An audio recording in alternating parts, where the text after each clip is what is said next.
Story 1. Someone stole my lip balm once. It was crusty and misshapen from my lips.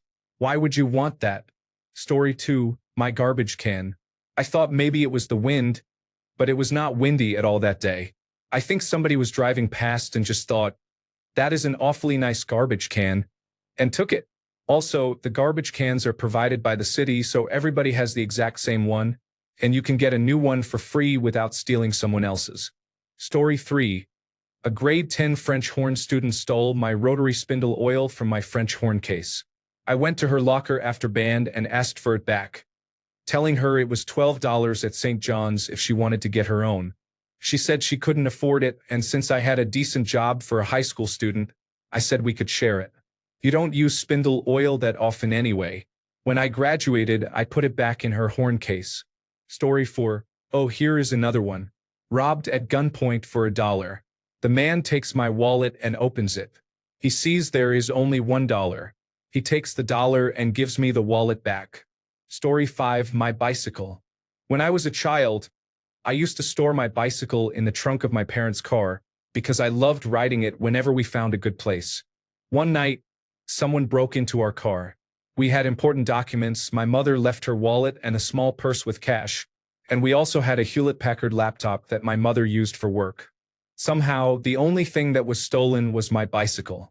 Why would someone steal a relatively small and somewhat dirty bicycle instead of other valuables nearby? Story 6. When I was in middle school, we went on a family vacation and my dad's truck was broken into overnight. Among the important things that were stolen were my dad's duty pistol, which was found over a decade later and returned, my mom's digital camera, the coins in the cup holder, and some other items. They took my lunchbox. They also took my brother's lunchbox and his backpack. He was barely in kindergarten when this happened.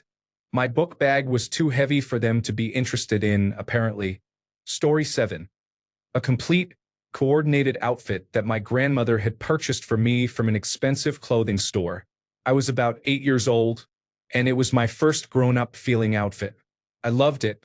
I wore it exactly once before my mother washed it and hung it out on the clothesline to dry overnight. Someone stole the entire outfit, the top, shorts, and socks.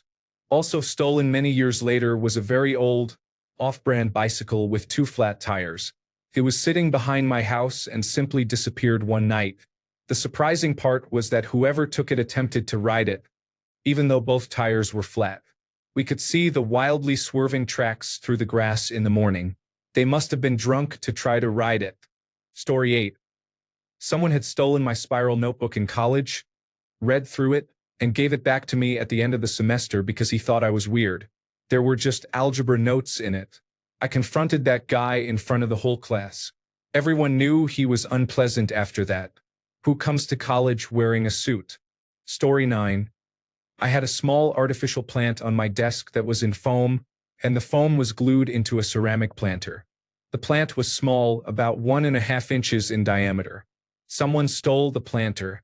They ripped out the plant and the foam and took only the planter. Story 10.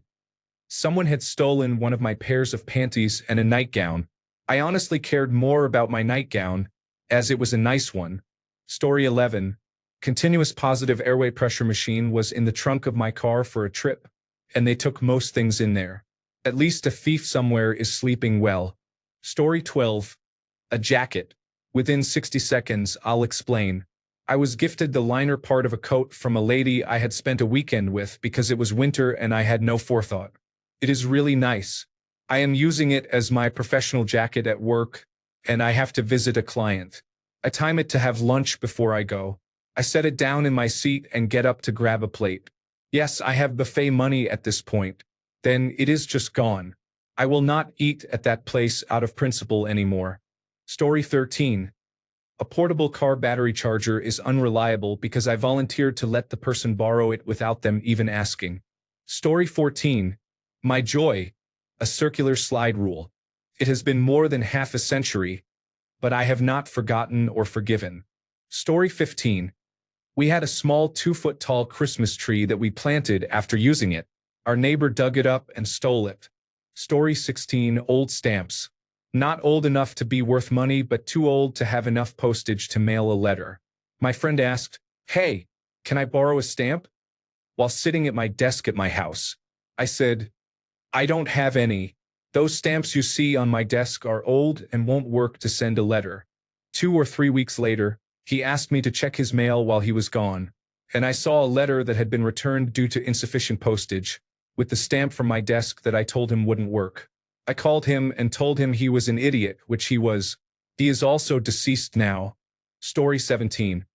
My bipolar roommate in college, who constantly experienced manic highs and depressive lows, got mad at me because his mental health was difficult for me to handle in a 500 square foot space. I remember that halfway through my freshman year, when we finally decided to get new roommates, he stole one shoe from each pair and did something with them. I was left with only one shoe per pair. Story 18. Someone took my underwear off the clothesline. They climbed up to the top floor and removed them from the line. I know I clipped them on securely, and it was not windy at all. The rest of the laundry was still damp. So they took damp, clean underwear. Story 19. This happened in the mid to late 1990s. This guy was once my best friend, but we had a falling out. Not entirely unrelated to this story. He died a few years ago. It wasn't his real name, but we'll call him Chuck. When I was in high school, my family was poor and broke, so I didn't get a car until well after high school. The summer after, Chuck, who had been my best friend since middle school, came over and hung out at my house. My house was the go-to-party hangout spot. Then we would go downtown to hang out and come home at whatever time. I still lived at home with my mom at the time. One random night, my mom woke me up by beating me with a belt, very upset and angry. After a talk, she was missing her bra and panties. My mom, who recently passed, was a heavy-set woman. She couldn't and wouldn't wear just any bra. She had to have certain sizes and types. I'm not an expert, but if any women want to add to this, please do. My mom had to have her bra and undergarments of a certain type and caliber given her size and comfort needs. I remember they couldn't have wires and had other specific details. Anyway, she had just gotten a brand new set of lady garments that day. After Chuck and I left, they mysteriously disappeared, and she thought I had taken them. I didn't, I swear to God and everything. I didn't touch or care about her new bra. Once she settled down enough to talk, she said this had been happening for some time. She thought she was going mad, and it was expensive stuff. She suspected something, laid a trap, and Chuck apparently took the bait. It was a difficult night and a horrible fight. This summary does not do it justice.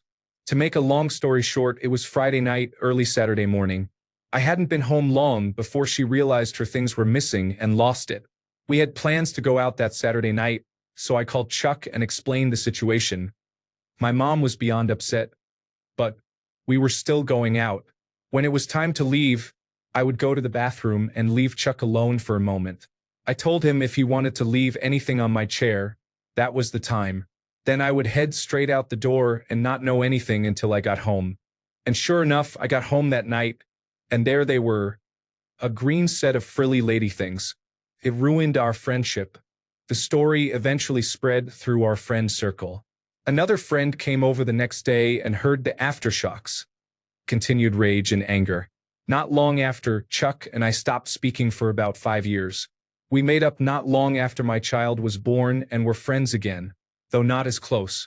Then we had another falling out when I broke up with my ex and left the whole friend circle due to her cheating, which is a whole different story. A few years later, while hanging out with another set of friends, Chuck had a brain aneurysm and died suddenly, unrelated to the story of thievery. I never heard the end of that story for years. It became one my mom would share and retell, which made everything weird and awkward. I miss everyone involved. Love and respect. Story 20. In middle school, a boy stole a small round magnet from my open locker. It was nothing special. I never saw him again at school because he did not attend often. About 20 years later, I saw him on the news. He was on the run. Police were chasing him across 3 states for stolen cars, methamphetamine production, and other crimes. Story 21. Some student in college thought it would be funny to take the USB plug for my wireless mouse, but not the mouse itself. Story 22. I was a latchkey kid, and someone stole my house key and threw it into a storm drain. I asked my classmates because it happened at school, and I kept my house key on a chain necklace in my desk. One very wealthy kid, who I wasn't really friends with but had no issues with, said he did it because he thought it belonged to another wealthy kid he did not like. I had to get into my house through an open window that day. My mother was also unhappy. I was quite sad. Story 23, my colander. It's Halloween and we put our candy in the colander because it's the biggest bowl in the house. I'm cooking dinner. I hear someone open our front door. Instead of stealing the candy, some teenagers take our colander and leave. I'm angry and end up stalking down the street in an apron, barefoot, holding a fork, yelling about giving my pasta strainer back. They did not. Also, totally separately, my toga. Who steals a toga? Who in the modern age needs someone's toga? Story 24. Someone broke into my car and stole the obvious items. My broken car radio, my speaker that I used with the car radio, and a small pouch containing my worry stone. It was a rock. They stole a rock from me. Story 25. I put holiday lights on the fence in front of my house. They were stolen before it got dark enough to light them. Story 26. Not me, but a friend. In college, another girl stole her license. When she found it, it was on her dorm room desk under a pair of scissors, cut in half. My friend started locking her door after that. Story 27. I had a break-in at my house about 2 years ago.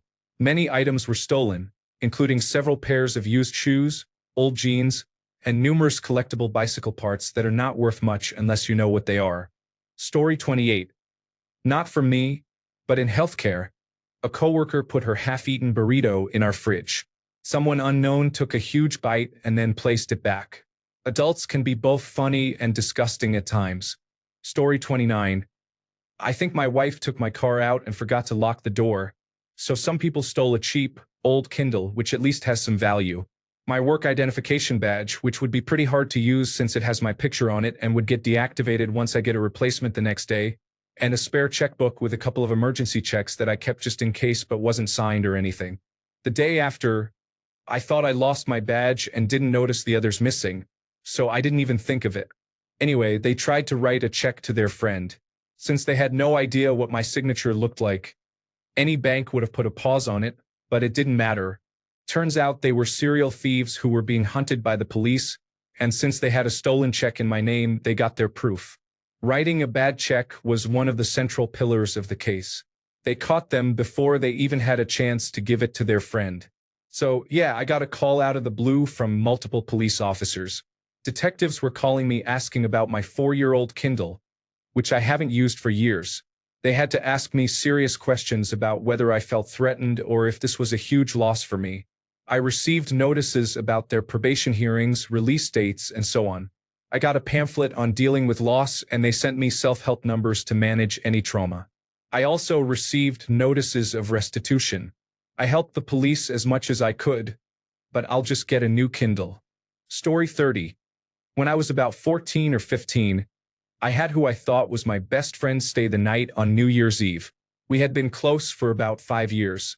My dad went to high school with his mom. We took some painkillers, I think Vicodin, and drank a bit while playing video games. Metal Gear Solid, Sons of Liberty had just come out. I woke up the next morning and he was gone. He stole my brand new PlayStation, I think it was PlayStation 2 at the time, which I got for Christmas, worth about $300 from my parents, and strangely, a pair of my underwear. I think some pants too. It was weird. He had high-dollar items and chose to steal just one pair of my underwear. As I said, my dad and his mom were good friends, so we went to their house and told his mother. She beat him up. We got everything back except, I think, the $300 was partially spent, so we only recovered about $200. I believe his mother, who wasn't well off, slowly paid the rest back to my dad.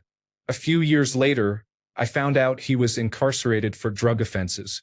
So, I believe at that time he was probably just starting down that path and intended to pawn the PlayStation and maybe the underwear to support his drug habit. We were only 14 or 15 and taking Vicodin, so I can see how that happened. It affected him more than me. I do not do drugs, but am a recovering alcoholic. Story 31. My primary school had days throughout the year when the seniors sold items from small desks. It was a great time. We spent the entire day in an impromptu shopping mall at school. There were sweets, food, drinks, toys, anything you could think of. One year, I had some extra money on me, though I can barely remember why. I found a quiet stall where the seller sold chrome bench shelves. Not something you would expect at a primary school, but they sold slowly. I bought a small one that was a pot plant holder for the shower or kitchen, though I'm not sure anymore. I had nowhere to keep it, so I hooked it onto my pants and continued my day. As I walked past the school shop, a group of kids I remember as troublemakers passed by me, grinning. About 10 minutes later, I looked down and saw they had stolen the pot plant holder from me. I was barely even mad, mostly confused. Really? With all the drinks, food, and toys available, you steal the pot plant holder hanging from my side? Story 32. A person stole my open drinks, 2 drinks taken. 1-liter Mountain Dew from the bottle rack on my bicycle. I caught up with him a block away and asked if he had herpes. He said no. I laughed and said, well, you do now. Yes, I know herpes is not that easy to catch, but from the look on his face, he didn't know that. Story 33. One time I was at the train station with my boyfriend when a woman approached us and asked to see the charms on his bag. She then asked to hold it and he let her. She said how pretty it would look as a necklace, then put it on her lanyard and started walking away. I followed her and asked for it back because we had not given her permission to keep it. She responded by throwing a tantrum, claiming we were bullying and harassing her. He did not want conflict, so we walked away. If anyone knows where to get a ceramic Squirtle keychain, please let me know. Story 34. When I first started my job, I had a set of earbuds I kept at my desk. They were well used and not an expensive brand. If someone else used them, it would feel like wearing someone else's underwear. One day, I realized they were missing. I work in a typical office, so I did not think twice about leaving something like that on my desk when I left. I thought maybe someone was playing a prank, so I asked all my coworkers if it was them. None of them admitted to it. Later that day, I noticed the earbuds on someone else's desk, in plain view. It was a guy who always seemed shifty and claimed he inherited millions from his family, which was almost certainly false. He leased expensive cars and rented an expensive place to appear wealthy. I confronted him and asked what was going on. He denied that they were mine. By this point, everyone knew I had been looking for the earbuds all morning and began confronting him as well. Finally, he admitted they were mine and said he was just borrowing them. He was later fired, not necessarily for that, but for a combination of reasons. Story 35. My freshman year of high school, my best friend was over at my house. I had an issue of Revolver magazine that featured a picture of Avril Lavigne where her thong was visible above her jeans. My friend tore the picture out of the magazine and took it home. He apologized that night on the phone and asked if I wanted the picture back. I quickly said, "You can keep it." I knew his moment of clarity had set in, and he understood that what he had done was strange. Story 36. The bushes from the landscaping at work were gone one day. It looked like someone tied a rope around them and yanked them out. There were drag marks across the sidewalk. We never figured out who or why. Story 37. Someone broke into my car and left $300 worth of ammunition. That was a strange conversation with the police. Story 38. We found a babysitter through a website 14 or 15 years ago. She was a college student.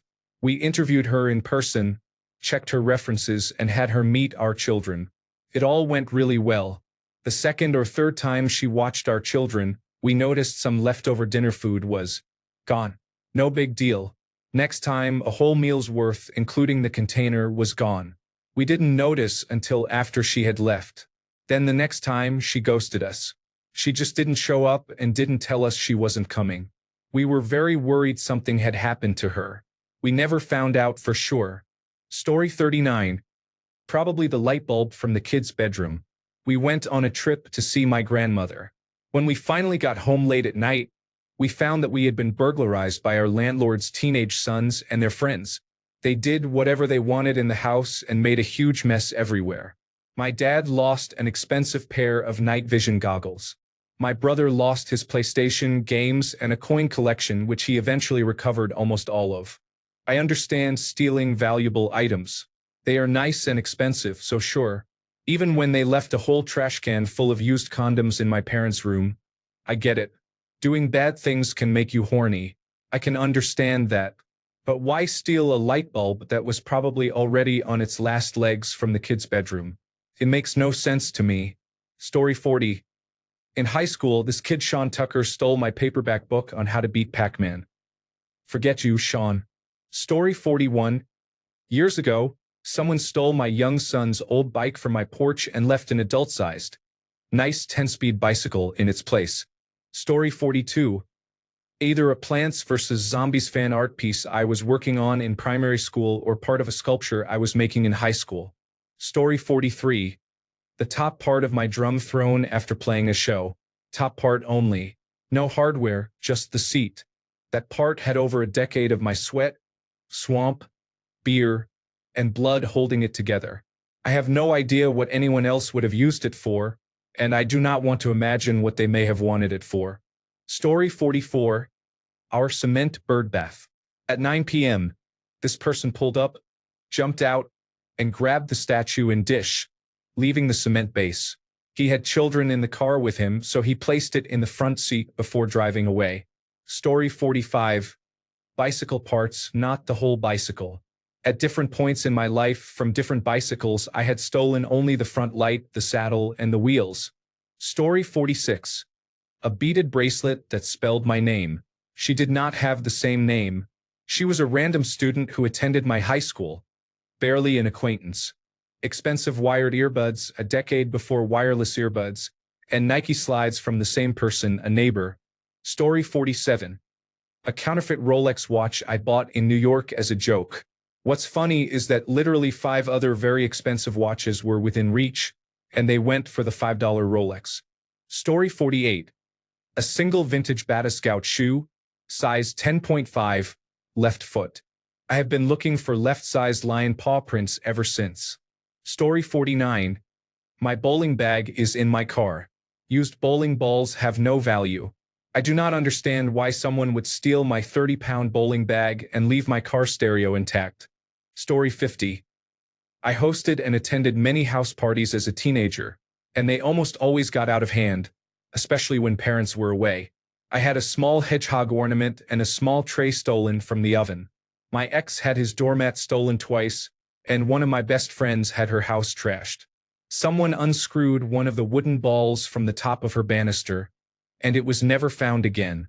Story 51. Plug-in air fresheners.